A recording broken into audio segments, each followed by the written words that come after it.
قل هذه سبيلي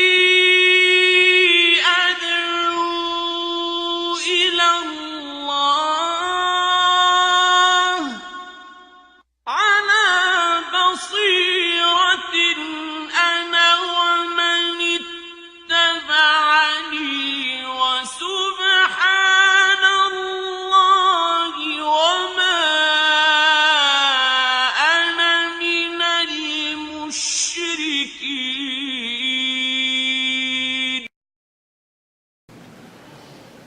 أعوذ بالله من الشيطان الرجيم.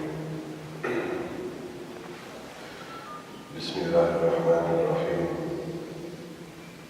الحمد لله رب العالمين والصلاة والسلام على رسولنا محمد وعلى آله وصحبه أجمعين.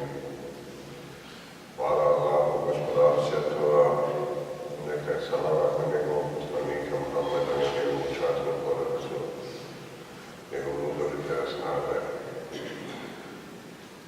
Neka su smirene duše promenitih bosanskih šehida, čijom zaslugom smo evo i danas ovdje u Kajsariji džamiji u Goraždu. Rabbena firli wal validejni wal mu'minina yawma yaqumu l-hisab. Gospodaru moj, oprosti meni i roditeljima mojim i svim muslimanima na danu polaganja računa. Rabbi šrah li sadri wa yassir li amri. Gospodaru moj, otvori naša srca za tvoju vjeru. Wa yassir li amri, olakšaj nam poslove naše, vahlul uqdatan min lisani, razveži jezike naše. Rabbi kada atejteni min al-mulki wa allamteni min tevil al-hadis, gospodaru moj, ako budemo uključivani vlašćem položajem, daj nam da se pravedno postavimo u tim situacijama. Draga braćo, čestite sestre, assalamu alaikum wa rahmatullahi wa barakatuh. Ovo je naše drugo druženje u mjesecu Ramazanu, u konceptu čusa kojeg smo zamislili da bude nedjeljom osvajanje tradicije, pa do podne namaza. A ja sam danas limitiran dvama važnim događajima koji su odredili temu našeg današnjeg kazivanja. Vjerujem da su neki od vas uprasili mnogima promaklo da je početkom sedmice u Palestini Muhammed el-Hudajr svirepo ubijen, ni kriv ni dužan, 17-godišnji palestinski dječak, samo zato što su neki ljudi imali potrebu da pokažu svoju silu i da se poigraju sa životom jednog nevinog dječaka. Muhammedu su, a on je čovjek. On je čovjek kao što smo mi ljudi sipali benzin u utrobu, a onda su zapalili taj benzin tako da je živ izgorio. I drugi važan događaj koji nas čeka sljedeće sedmice 11. jula u Potučanima će biti kolektivna dženaza. Da naše sunarodnjake, naše šehide, da naše Muhammede koji su također nevini na pravdi Boga svirepo ubijeni u genocidu počinjenom u Srebrenici 1995. godine. Stoga ova dva događaja zavređuju da se osvrnemo na njih kao fenomene, nemajući ambiciju da pri tome se bavimo pojedinačno nijednim čovjekom, nijednim narodom, nijednom državom, nijednom zemljom. Bog dragi najbolje zna šta je šta i koliko.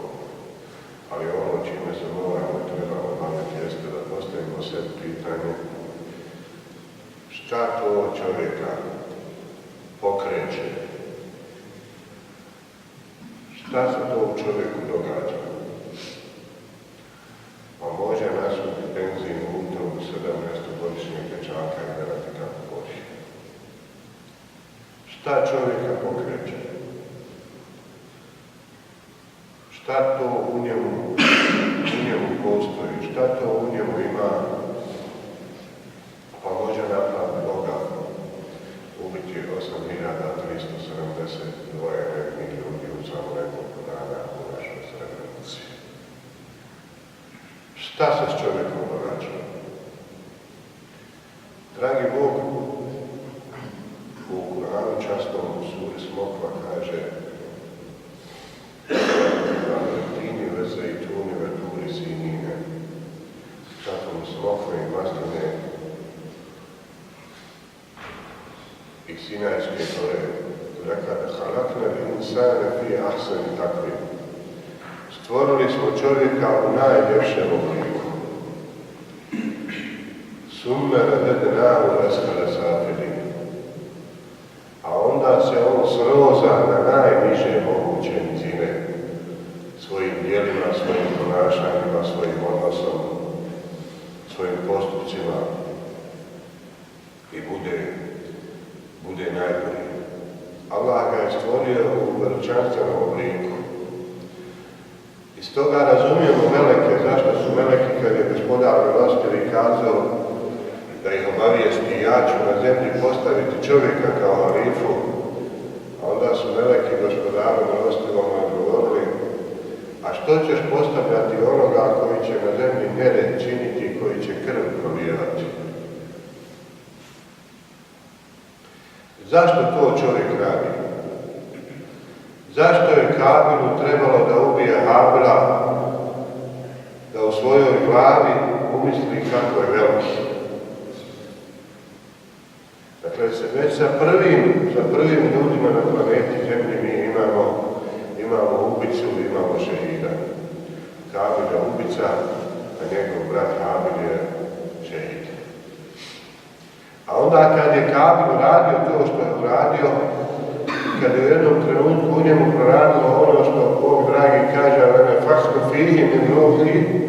ja sam čovjeka udahnuo od sebe, od svoga duha i u svakom čovjeku postoji nešto božansko, nešto što mu je Bog stvaranje. Kad ga je stvorio, udahnuo u njega. I šta je onda trebalo Kabilu kad je proradila ta svijest, ta božanska čestica koju mu je Bog dragi dao u njega, da ga ipak malo grize savjestu, da kaže šta sam to uradio i kako ću sad sahraniti i pokopati brata svoga. A onda dolazi taj Gavran iz te priče koju znamo, pa ga uči kako se pokopava mrtvi. Kopa u zemlju i zatrpava u mrtvi. Šta se to s čovjekom događa? I vrijeme ovo u kome smo mi sada, vrijeme Ramazana, je pravo vrijeme da postavimo sebi ta pitanja. Ne moramo na njih sve odgovoriti. Nekad je dobro postavljeno pitanje, bolji odgovor nego odgovor sam. Šta se to s čovjekom događa, pa čovjek ima potrebu da drugim ljudima nanosi štetu? Ne moramo baš sve svaliti na šeitana. Znamo, šeitan radi svoj posao. I to dobro radi svoj posao. Vrlo profesionalno. Ne prepušta ništa slučaju. Ali šeitan ipak nije svemoćan. Jer Bog kaže lejze alejhim bi sultan. Ti nećeš imati vlast nad robovima mojih. Šeitan može donekle. Odnekle može čovjek.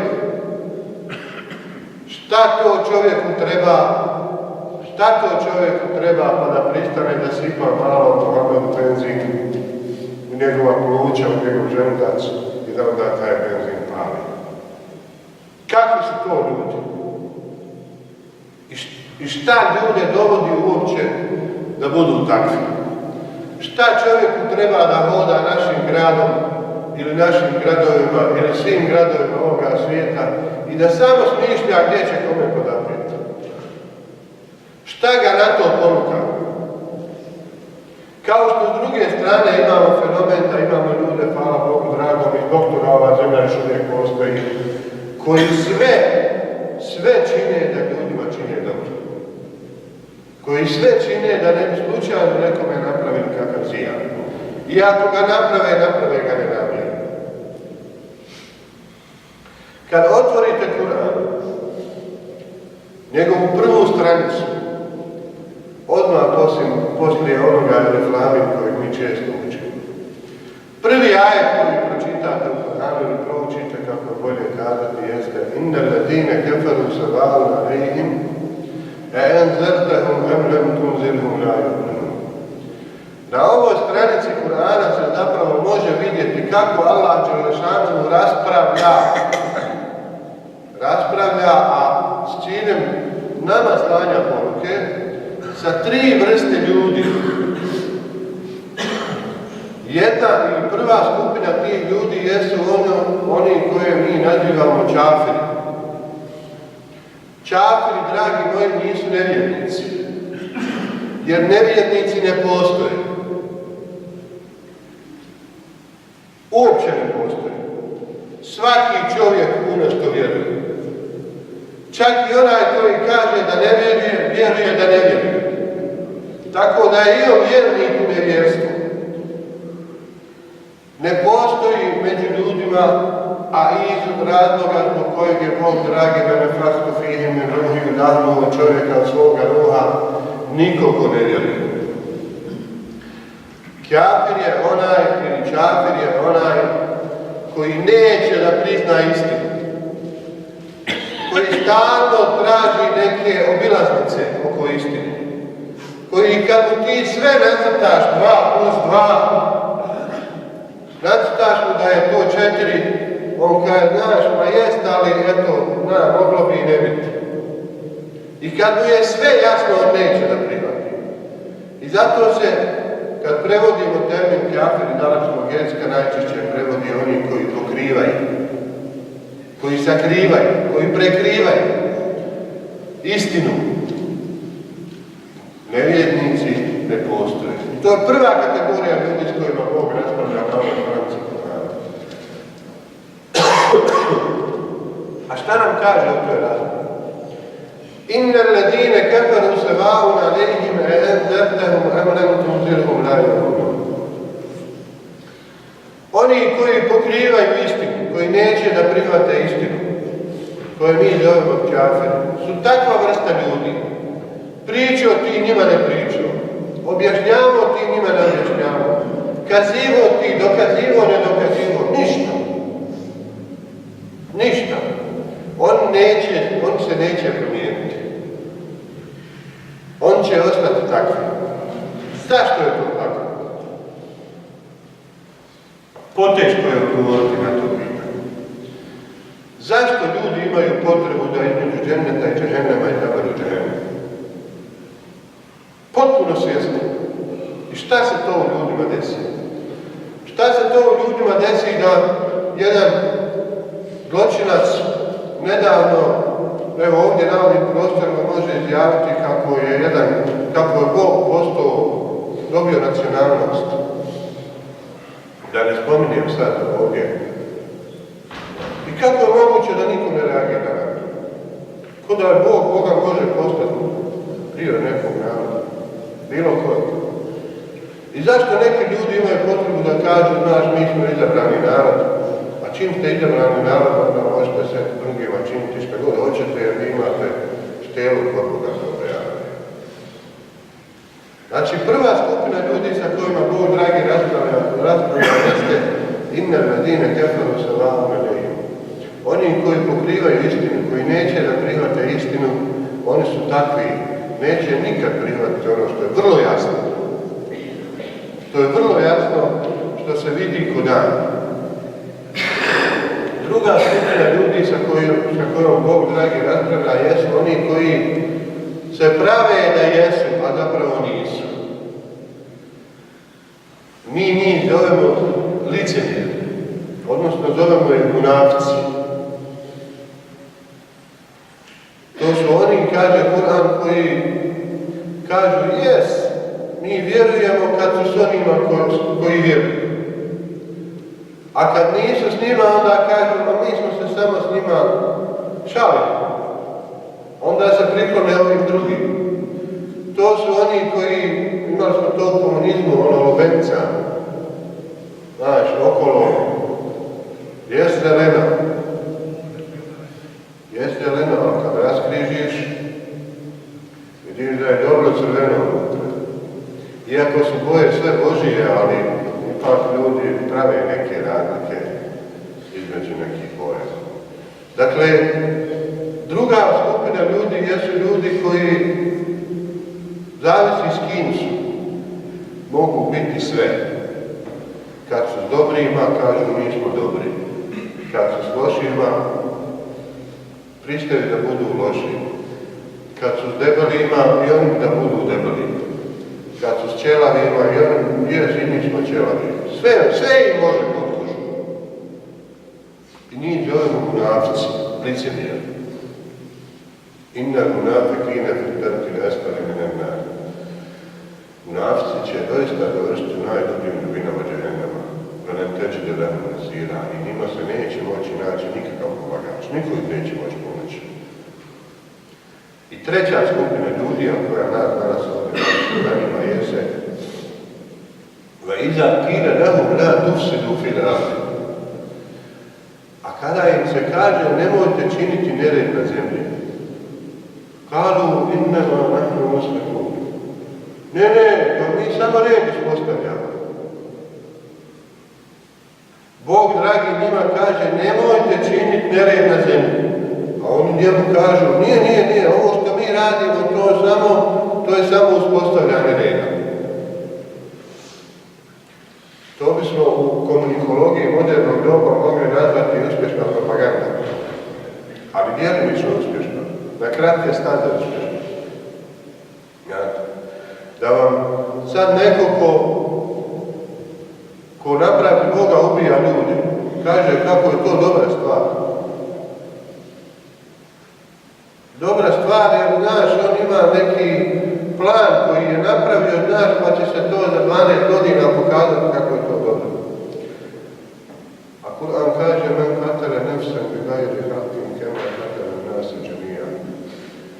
Ko ubije jednog čovjeka, nevinog čovjeka, kao da je ubijao cijelo čovječanstvo. U Srebrenici je čovječanstvo ubijeno najmanje 8.372 puta. I to isto čovječanstvo, znaš, eto, malo ga tog 11. jula pogodi, znaš, a onda 12. već ajmo dalje, evo, praviti ove planove da novi 8.000. Nešto je truhno u ljudima. Nešto u ljudima truhne. A kad truhne? Truhne je onog trenutka kad oni pristanu da onaj božanski ruh koji nam je Bog udahnuo prilikom stvaranja svakog od nas bude zatajen. Ne može doći do izražaja. A čim on ne može doći do izražaja mora dolaziti nešto drugo. Moraju dolaziti naši porivi, naše svakodnevne potrebe, naši nagoni. I onda oni postaju mjera stvari. Umjesto da taj ruh božanski postane mjera stvari.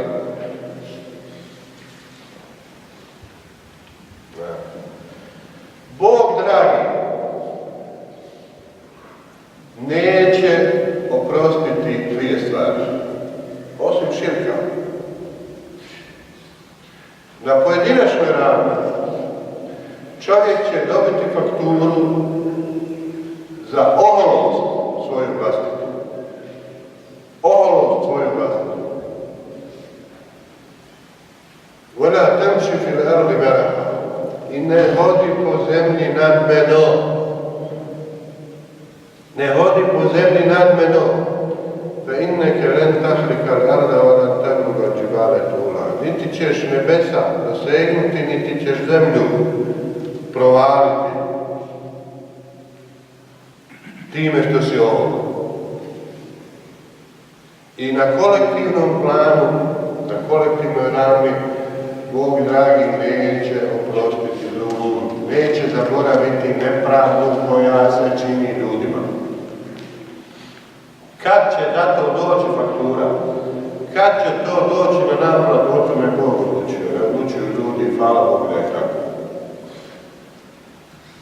Znate. Suština našeg današnjeg kazivanja je sljedeće. Trebaju li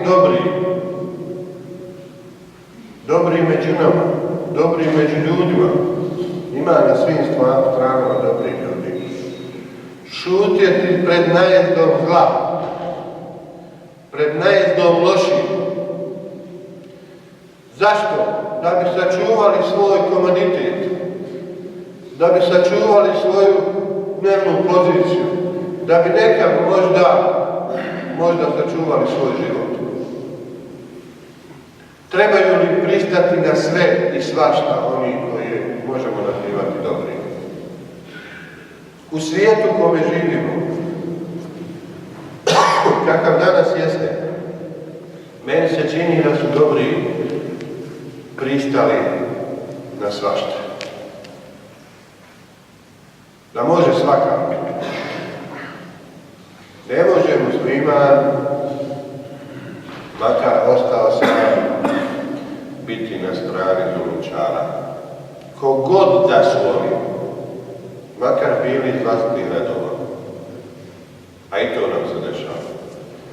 Musliman mora biti na strani poniženi, na strani ugnjetavani, na strani onih kojima se zulum čini. Svako u svojim kapacitetima, svako sa svojim mogućnostima. Kad vidiš kako loše djelo kaže Rasulullah, pokušaj ga ukloniti rukom. Ja sam neku noć poželio ovdje prvi put u životu, mi je bilo žao što sam invalid. Iako sam već 23 godine invalid 80%, nikad mi se to nije postavilo kao problem u životu, nik sam se pitao što je baš mene strefilo tad kad me je pogodilo. Ali neku noć sam ovdje gore da prvi put poželio da nisam invalid. Negdje oko 23:10 šetao sam pored Gline i vidim jednog mladića u snazi pored one kante za smeće, oko koje ima opet kesa, jedno 20 punih smeća.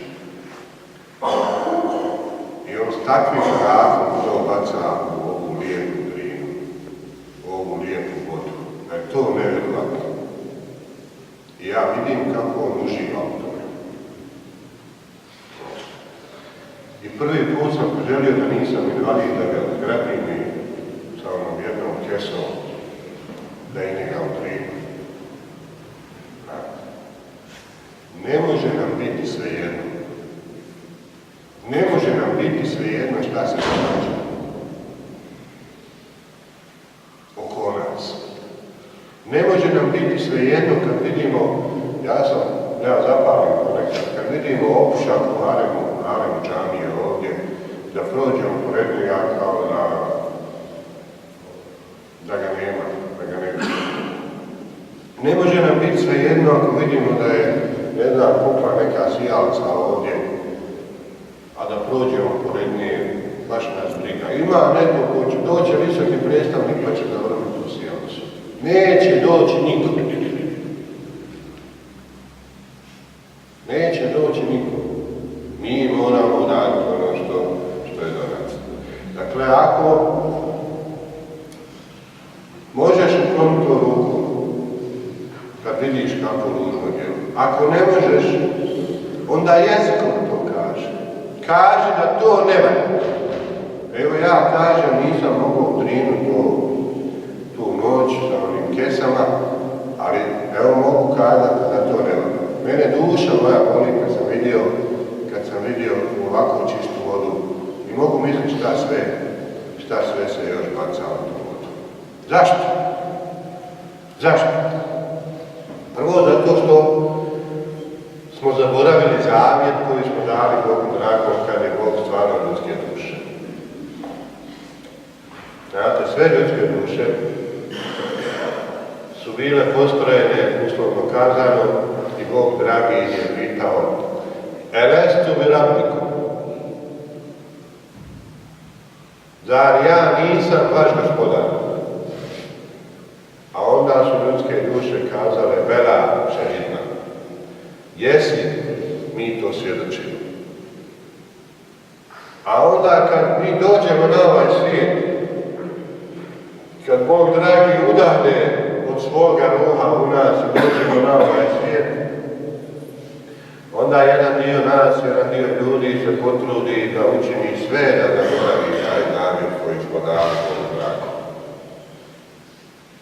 I onog trenutka kad zaboravimo na taj zavjet, onda počne naše silaženje estelesa, ili kako kaže Kur'an, u najdublje dubine niskosti. Jer Bog dragi u Kur'anu, a gotovo na svim svojim stranicama, stalno govori o granicama koje ljudi moraju imati. Ovo su moje granice, ne primičite se, ne približavajte im se, ne prekoračujte te granice. Zašto? Pa zna Bog dragi šta je čovjek i kakav je čovjek.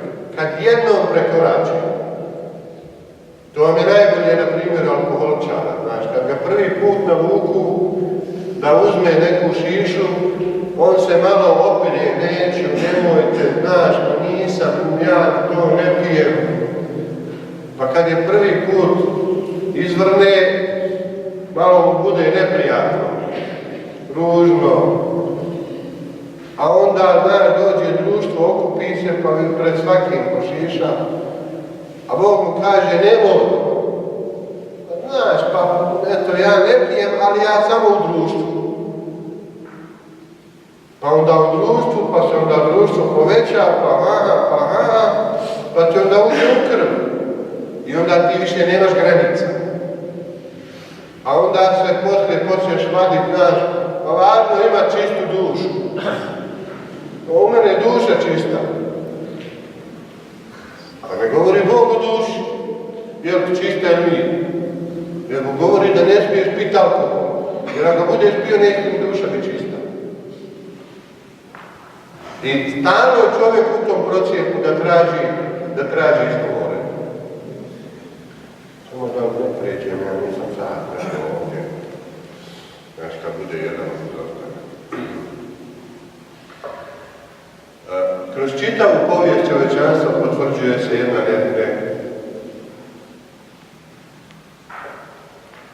neprevaziđena istina. Kada posadite trešnju, ne možete sa nje brati banane. Sa trešnje se beru samo trešnje. Kada mi sadimo u svojim dušama dobro, onda mi ne možemo biti od onih koji će činiti zlo. Kad derviši naši govore o zikru, znate šta je zikr? Zikr je podsjećanje na onaj zavjet koji smo mi dali Bogu dragom, koje su naše duše dale prije stvaranja čovjeka, da je on naš gospodar. To je naš svakodnevni zikr. Spominjanje Allaha Đelešanu je naše svakodnevno, svakotrenutno podsjećanje na taj zavjet koji smo dali Bogu. I kad se mi podsjećamo na taj zavjet, onda ćemo mi pokušati da vodimo računa o svojim postupcima. Ali kad prijeđete granice, kad vi postanete mjera stvari, kad vas zlo uzme pod svoje, onda je vama sve dozvoljeno. Pogotovo ako za sebe imate institucije koje će to institucionalizirati na način da kažu, znaš, a ima takvih ljudi, ima takvih institucija, ima takvih religijskih uvjerenja, ima takvih šizofrenih, sektaških koncepata koji kažu da je ubijanje muslimana najveći mogući čin dobra. Ima među muslimanima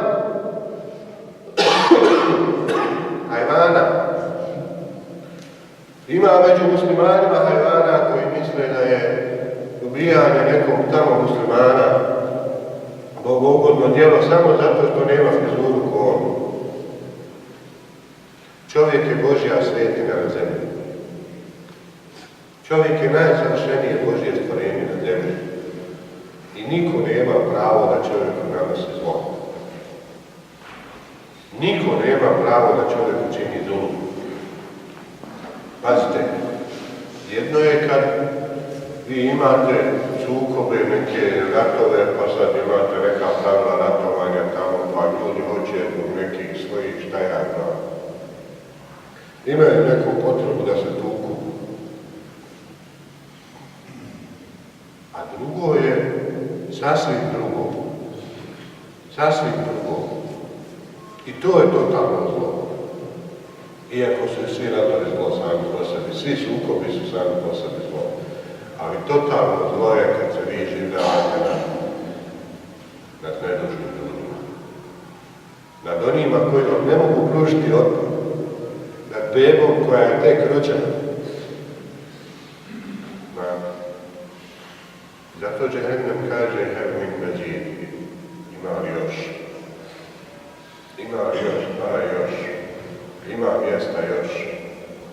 Mora neko u Džehennemu. I bit će u Džehennemu mjesta dosta. Ja sam imao potrebu da se podsjetimo danas zajedno na 11. juli, na dan kad je otvorena naša rana, svi u nas koji držimo do sebe.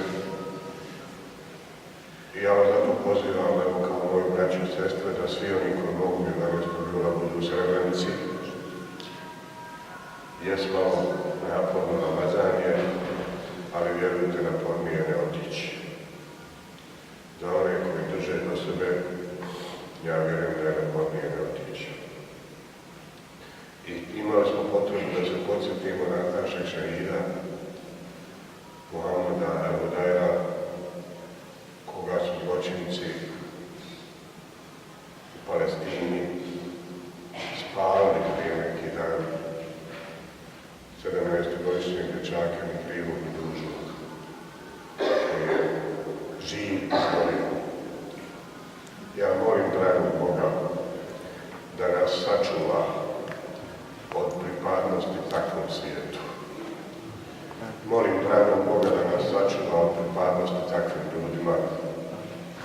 I molim dragog Boga da nam podari da kao ljudi, kao zajednica vjernika, kao muslimani, kao ljudi u konačnici koji su dio čovječanstva, budemo uvijek uz one koji su potlačeni, koji su ugroženi, koji se nepravda čini, a da nam moćnici dolažu